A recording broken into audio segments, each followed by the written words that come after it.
unconditionally to an extreme degree. For example, they'll say things like, "I don't even get mad at them," as if getting frustrated or mishandling a situation is a sign of failure. They're also hesitant to admit they want more help or could use new parenting strategies. This always surprises me because even as someone trained in parent-child specialty areas who has children of my own and teaches parenting classes, I'm constantly looking for ways to learn and improve. Wanting to do better isn't a weakness, it's a strength. What worries me more is when parents refuse to acknowledge room for improvement. That mindset limits growth and can lead to negative consequences for both the parent and the child. It's okay to make mistakes, to feel like you could be doing better, or to want more tools and support. That's how you grow. Another thing I've noticed is that many parents feel guilty about taking time away from their kids, even briefly. They worry it makes them bad parents. But stepping away for a night, leaving the kids with a family member or babysitter, is incredibly healthy. It helps prevent burnout and allows parents to recharge, which benefits the entire family. Parenting is tough, and it's okay to need help, make mistakes, or take a break. Admitting these things is a step toward being the best parent you can be. Story 22. One of the hardest things to admit is having an addiction, especially when you're deep in it, or it's your primary coping mechanism for dealing with other painful aspects of your life, mental illness, or post-traumatic stress. For many of us with addictive tendencies, our bodies naturally gravitate toward behaviors or substances that provide a dopamine or serotonin rush or some other relaxing endorphin release.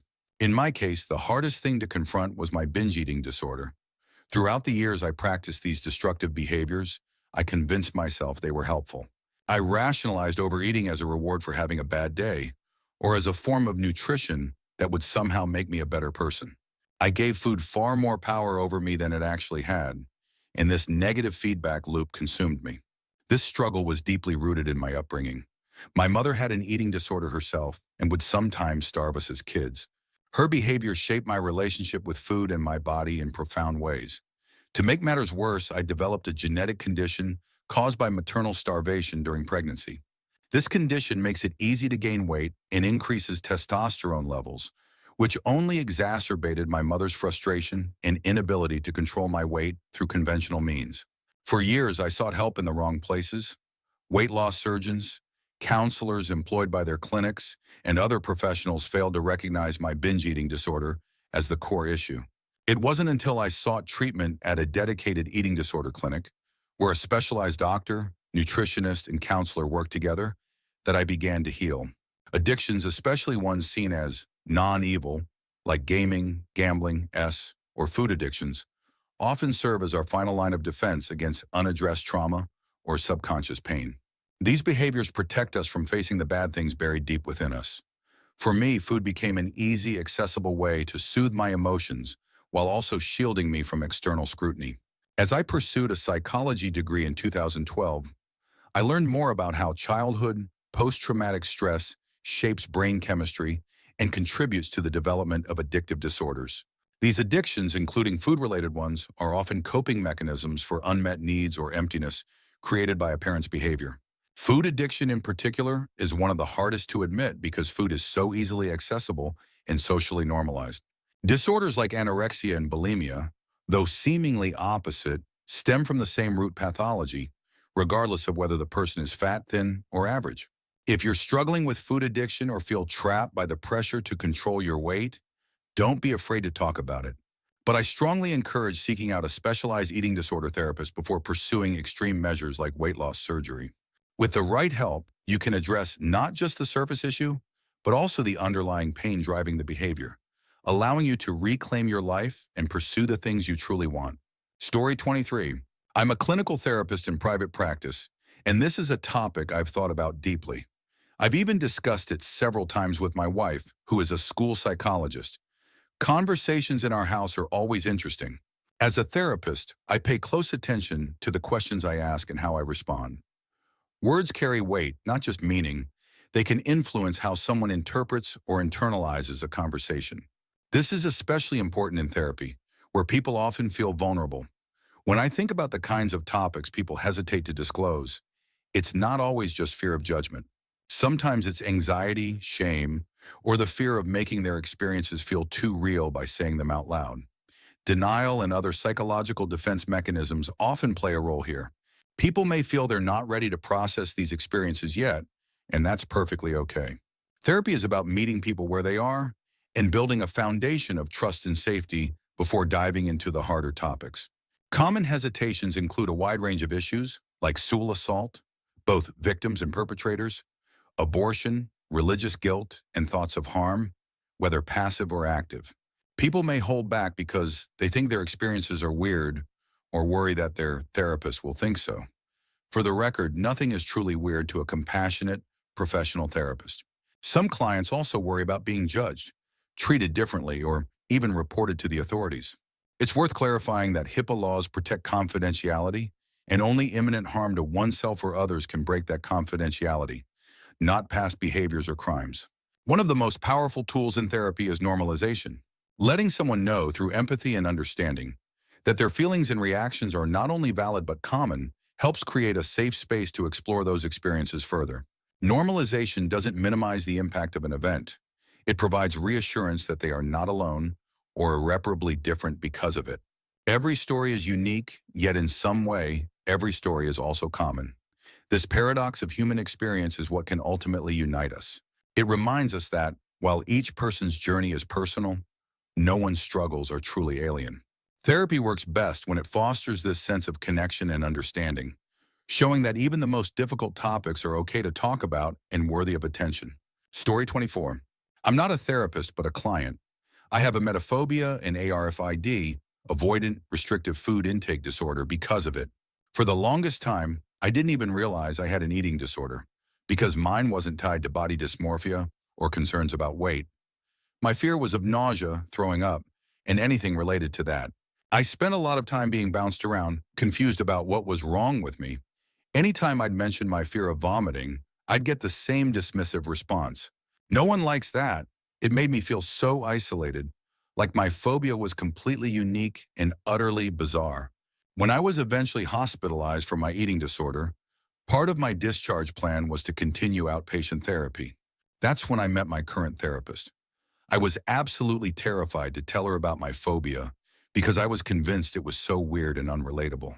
In my first session, I sat down and blurted out, "I'm about to tell you the craziest thing. I know you probably can't help me, and I know it's stupid and insane, but I'm afraid to throw up. Not just like I don't like it, but like my heart pounds, I cry, and I can't breathe if my stomach even grumbles." She sat there silently for what felt like the longest 30 seconds of my life. Then she finally said, "I thought you were going to tell me you're really a mermaid and a sea witch tried to steal your voice." For context, my hair is bright red. Then she added, "I hate to inform you that you are absolutely, positively, blandly normal. You don't pass the crazy test, sorry." Her response instantly made me feel less crazy. It was exactly what I needed to hear. She normalized my experience and made me feel seen without dismissing the seriousness of what I was going through. She's still my therapist today, and she's a damn good one. That first conversation showed me how powerful a good therapist's empathy and humor can be in helping you feel safe and understood. Story 25. I'm a psychologist, and the short answer to what are people afraid to admit in therapy is everything. By that, I mean that after a certain point in our careers, there's very little that can weird us out, even if it's something we've never encountered before. Personally, I've worked with literal cannibals and pedophiles, so in terms of weird or disturbing behavior, it's hard to imagine something that could go further. Everything else pales in comparison. That doesn't mean the experiences clients bring to therapy aren't significant. Quite the opposite. Even if it feels unremarkable to me, it's deeply meaningful to the person sharing it, and that's what matters. Whether it's hearing voices, thinking about suicide or harming someone else, exploring unusual kinks or fetishes, or harboring resentment toward a loved one, it all falls within the full spectrum of human experience. As therapists, our job is to hold space for all of it. Currently, I work exclusively with teenage girls. As a male therapist, I often encounter initial hesitancy or embarrassment when they disclose sensitive topics. These range from seemingly simple things like, "I think my depression gets worse during my period," to more private concerns like, "I'm not enjoying masturbation as much as I used to." My role is to make sure my patients feel comfortable and know that none of this phases me. I'm here to talk about anything because that's what therapy is for. If you're holding back something you feel ashamed of, please know that therapists are trained for this. We're here to listen, not judge. Whatever it is, we're ready to talk about it with you. Story 26. I've come to realize that so many of the things people feel ashamed of are more common than they think. For example, a surprising number of millennials share a similar experience tied to the early days of cable and on-demand TV, specifically the accessibility of adult content. When Comcast and similar services became popular, many parents didn't realize that their kids could access adult channels, nor did they think their children even knew about them. But many kids did, and some were exposed to porn at a very young age. For some, this led to early addiction-like behaviors, where they sought increasingly explicit material to achieve the same effect, much like with substance use. Studies suggest that millennials may have higher rates of porn addiction compared to other generations, and I wouldn't be surprised if this early exposure is a contributing factor. Over the years, I've spoken to several people who've shared similar experiences, and many have carried shame about it into adulthood. They've also often struggled with how this early exposure shaped their views on relationships, and self-esteem. It's important to recognize that these experiences, while private, are far more common than people realize. If you're carrying shame about something like this, know that it's okay to talk about it in therapy. You're not alone, and addressing it can lead to a deeper understanding of yourself and healing from those experiences. Story 27. Shame is one of the most powerful barriers to progress in therapy. Sharing material wrapped in shame often feels like losing control, which can be almost unbearable. In a way, opening up about shame feels like handing over a helpless, vulnerable infant to the therapist, trusting them to handle it with care. This is why finding the right therapist is so crucial. While many are technically proficient, only some possess both skill and the talent for creating a truly safe, compassionate environment. Through therapy, many people come to a profound realization. They didn't have a choice in the behaviors or incidents that now carry shame. By reflecting on their psychological state at the time, they begin to accept and grieve what happened. They realize they would handle things differently today, but also that they couldn't have acted otherwise in the past. This self-awareness leads to forgiveness and empathy for the version of themselves who endured so much pain and difficulty. However, the past doesn't simply vanish. Instead, we integrate it into our ongoing story, adding depth and meaning to our lives as we move forward.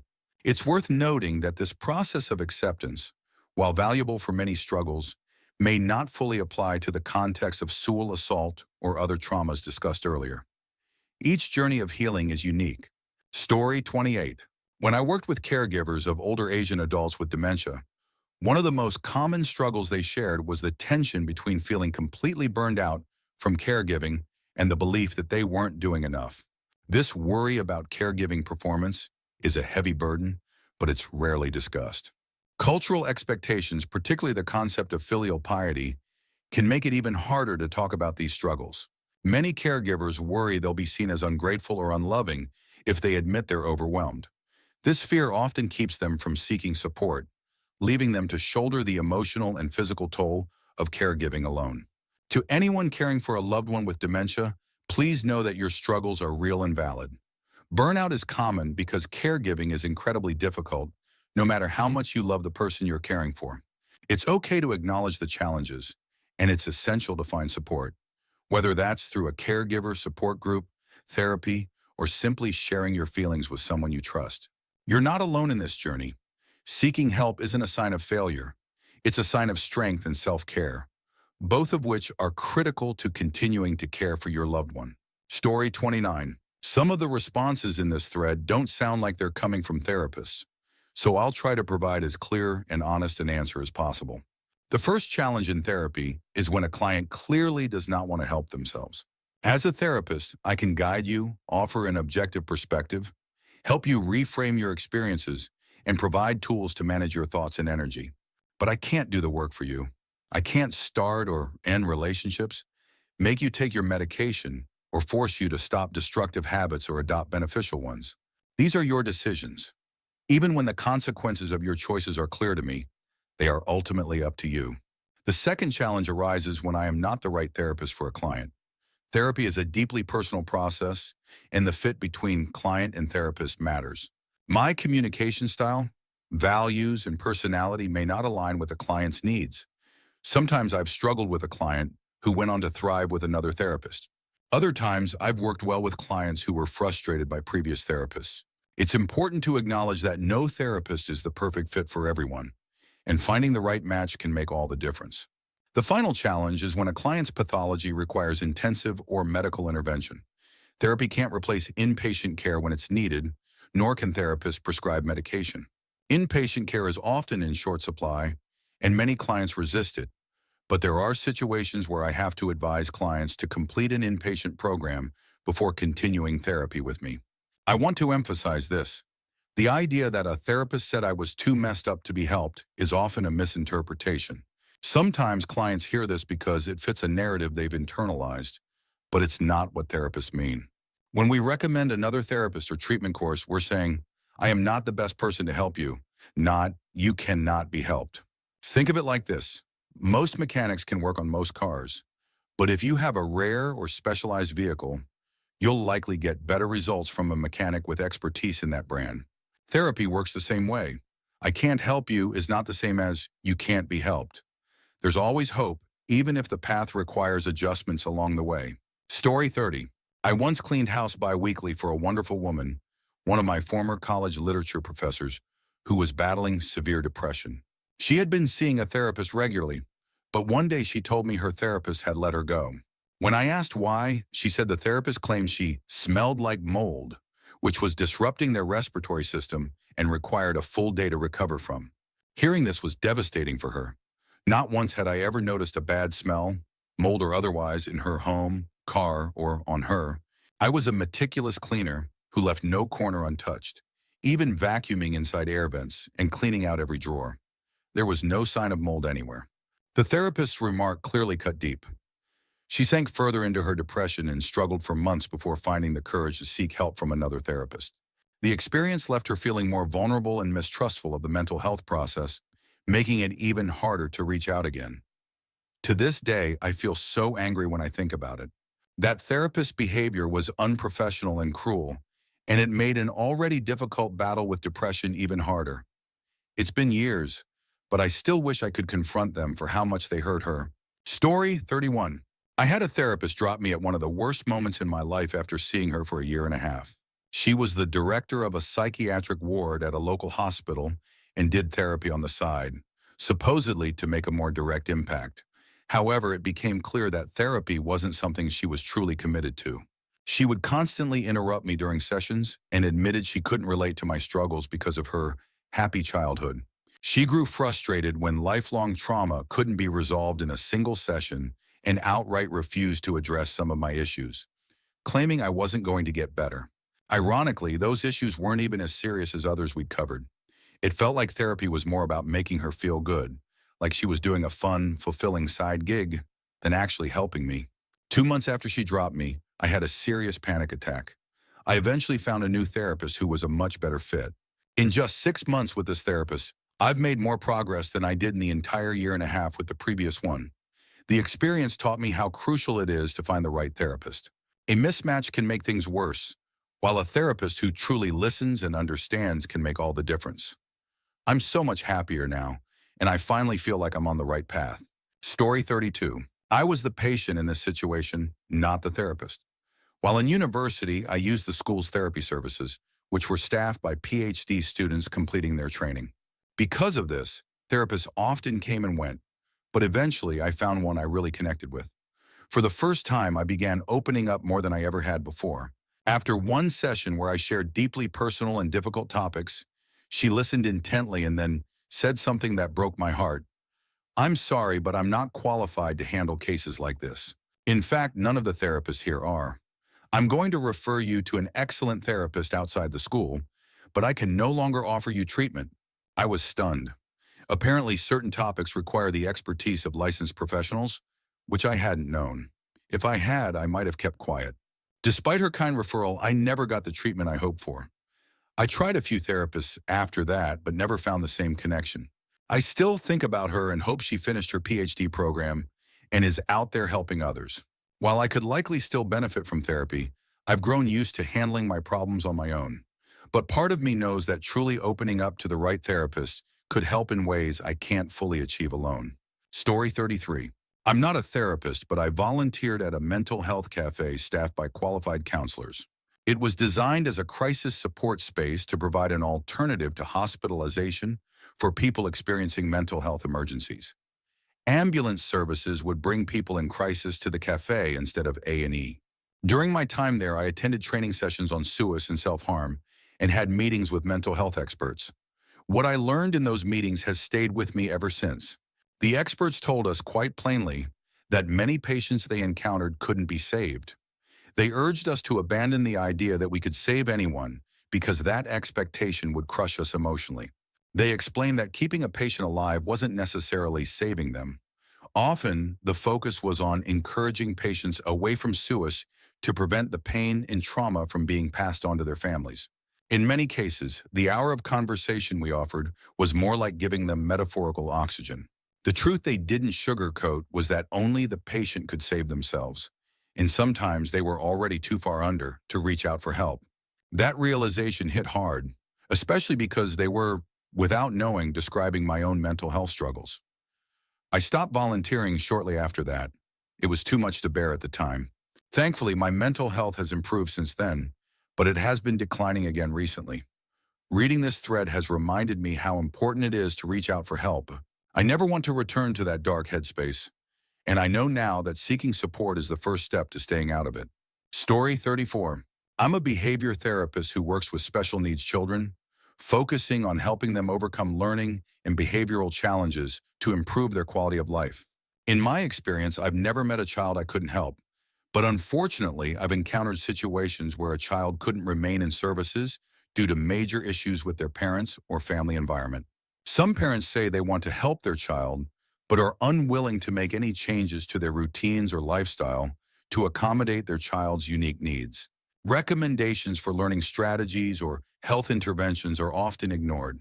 In other cases, parents treat therapy sessions like babysitting, showing little investment in the process or the outcomes. There are even parents who seem threatened by the progress their child makes in therapy. It's as though they can't handle the fact that positive changes are happening because of the therapist's work rather than their own. These parents sometimes sabotage the progress between sessions, undermining everything their child has achieved. It's heartbreaking to see these situations unfold because it's the child who suffers most. Over time, I've learned the painful but necessary lesson that when progress is consistently sabotaged or ignored, it's time to walk away. That time could be spent helping another family that is ready to invest in their child's future. Story 35. I have a friend who has been in a continuous crisis for about 3 years, to the point where she's barely able to function. During this time, she has systematically sabotaged every single attempt to help her, from casual support to therapy, inpatient care, medication, and even live-in care. She spends immense amounts of energy rationalizing why nothing and no one can help her, often bombarding her support network with messages about how she just needs to die. Her statements are often contradictory and filled with untruths. For example, she might claim she hasn't eaten in days, or that paramedics ignored a noose hanging in her home, claims that are easily disproven when those in her network communicate. Despite this, she fully believes what she's saying in the moment, only to contradict herself minutes later to justify avoiding another action. It's heartbreaking because it's clear she's terrified of change and self-sufficiency. She's stuck in a cycle of learned helplessness, where she manipulates her friends and support network to maintain the status quo. At this point, her refusal to take even small steps toward change has created a pattern of stagnation and despair. While I feel immense compassion for her, it's painfully evident that no amount of external support will help unless she's willing to take the first step toward breaking the cycle. Sometimes the hardest truth to accept is that change can only happen when the person is ready to embrace it themselves. Story 36. I'm a marriage and family therapist, and I want to clarify something. The idea that some people are entirely beyond help isn't accurate. I've worked with a wide range of clients, from those who need medication, in which case I refer them to a psychiatrist and continue therapy, to court-mandated clients who don't want to be there. These situations can be challenging, especially with teenagers who resist therapy and sometimes even run away rather than finish their sessions. In every scenario, I try to do my best and meet the client where they are, understanding that meaningful progress depends on their willingness to engage in the process. Therapy is a lot like personal training. A therapist knows what needs to be done and can guide you, but ultimately the client is the one lifting the weights. If they refuse to put in the effort, progress is limited. However, I've found that even the most difficult clients can be helped if they're showing up and willing to try, even in small ways. That said, there are clients who seem stuck in an endless cycle they can't break. These individuals often stay in therapy for years. While they may improve, they might never complete therapy. Instead, therapy becomes about helping them process life as it happens. Whether it's dealing with ongoing grief, trauma, or simply having a safe space to be heard. Many people don't have friends or family who can listen without judgment or making it about themselves. Sometimes being that empathetic, compassionate listener is the most valuable role a therapist can play, even if there's no clear finish line. Story 37. I'm not a therapist, but my first experience with therapy taught me a lot about the importance of finding the right fit. I realized we were mismatched when my therapist told me I was generally well-adjusted, as long as a few good things were happening in my life. That assessment felt dismissive, and while I had no trouble being open about certain topics, there were deeper concerns, like a possible eating disorder, that I couldn't find the courage to bring up. The problem was that she seemed to take all her cues from me. I expected therapy to be a push and pull dynamic where my thoughts and patterns were challenged, but instead, she just agreed with everything I said. While I did get a much-needed ADHD diagnosis, her advice boiled down to, just do it, which felt like a slap in the face given that not being able to just do it was the core issue I needed help with. I was still depressed, listless, and unable to find anything to anchor myself to. I planned to quit therapy, but before I could, she left the entire practice for a break. The process of finding someone new has felt so exhausting that I haven't tried again. What I need is a partner, someone who can help me untangle the mess of my thoughts, identify the things I'm doing that are keeping me stuck, and introduce actionable steps to create better habits and a kinder relationship with myself. I need practical how-tos and guidance. Is that too much to ask? Therapy feels like such a long, exhausting road, and I'm still holding out hope that the right therapist can help me navigate it. Story 38. I'm a therapist working with individuals who have severe and persistent mental illnesses. My team provides mobile and intensive services, and as a result, I've worked with many people for years. However, there are cases where I've realized I can't help much within the limits of my skill set. One common scenario is working with elderly clients experiencing significant cognitive decline. At a certain point, therapy transitions into more of a social support role.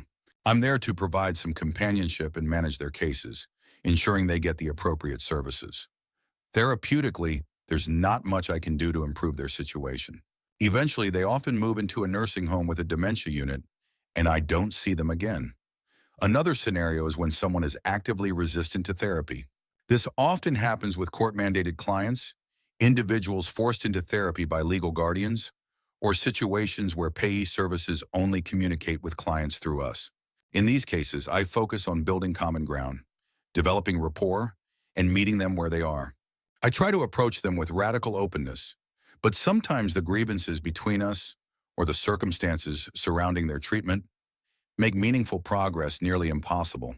Mandatory therapy is especially challenging when insurance or managed care systems don't allow clients to switch therapists. It's not that these clients can't be helped, it's that my team or I may not be the right fit, and external factors like insurance policies create barriers to finding someone who could help them better. I've worked with individuals dealing with significant psychosis, severe personality disorders, and other serious challenges.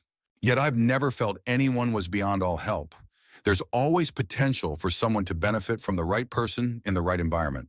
My role is to try, and if I can't help, to recognize when it's time to connect them with someone or something that can. It's humbling, but important to know when we aren't the best fit, even as we keep doing our best in the meantime.